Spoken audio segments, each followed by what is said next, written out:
is king! Christ is king! Let all that you do be done in love. A Christian, when they see their society collapsing around them, doesn't cower or run in fear. He doesn't stick his head in the sand and hope that it will all change and just go away and be all right. He doesn't throw up his hands and say all is lost. Can you help explain how the Church Fathers understood the Trinity, please? It is something most Christians would struggle explaining.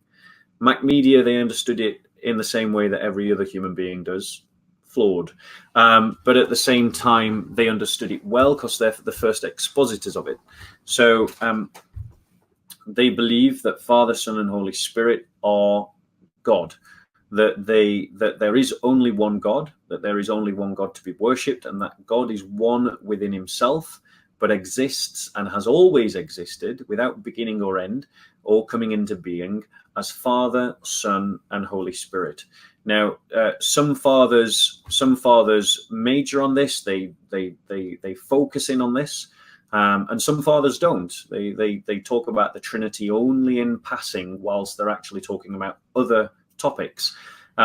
So it would be a fallacy of any Christian to read the Church Fathers thinking that they're going to expose and discuss the kind of topics that we now want to talk about. They were talking about the topics that were common in their generation, in their time. And so you find some of the earliest Church Fathers not particularly talking about the Trinity because that wasn't the hot topic. What was the hot topic was showing that Christ had truly come in the flesh, that Christ had truly become man. The hot topic was, the Christian church and the ordering of the Christian church.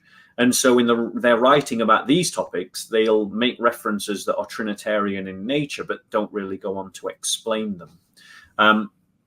The Trinity comes into focus when it becomes a disputable matter. And that's when you find Church Fathers really drilling into that. And one of the key things that triggered that debate was the Arian heresy. I hope that helps Macmedia. But a Church Father would have understood it in the same way that we do. They may have used different words to explain it, though.